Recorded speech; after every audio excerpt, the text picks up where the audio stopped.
जे महाराष्ट्र मित्रांनो, नमो शेतकरी महासन्मान निधी योजनेचा दुसऱ्या हप्त्याचा जो निधी वितरित करण्यास शासनाची काल मान्यता देण्यात आलेली होती.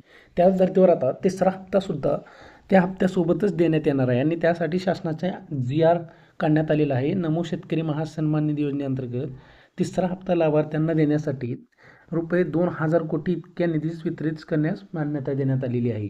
म्हणजे तुम्ही बघू शकता, नमो शेतकरी योजनेचे दोन्ही हप्ते एकत्रित शेतकऱ्यांना मिळणार आहेत आणि हे दोन्ही हप्ते PM किसान सन्मान निधी योजनेचा जो 16वा हप्ता आहे त्यासोबत देण्याची दाट शक्यता आहे. म्हणून शेतकऱ्यांना आता प्रति लाभार्थी या हप्त्याला मित्रांनो 6000 मिळण्याची दाट शक्यता आहे.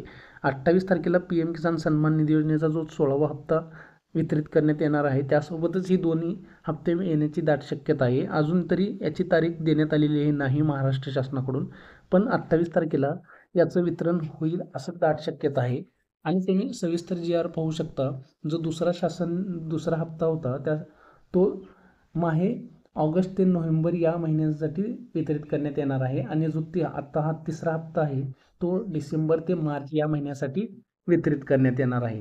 हे एक अतिशय महत्त्वाचं आणि आनंदाची बाब आहे शेतकऱ्यांसाठी की त्यांना आता या महिन्यामध्ये जवळपास 6000 प्रति लाभार्थी शेतकऱ्यांना मिळणार आहेत. अजूनही ज्यांची कामं पेंडिंग होती त्यांना लँड सेडिंग म्हणा किंवा KYC राहिलेल्या शेतकऱ्यांना हा हप्ता मिळणार नाही.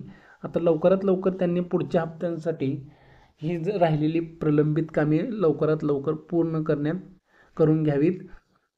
अशा प्रकारे महत्त्वाचा निर्णय होता शासनाकडून जारी करण्यात आलेला. माहिती आवडली असेल तर चॅनलला लाईक आणि सबस्क्राईब करा.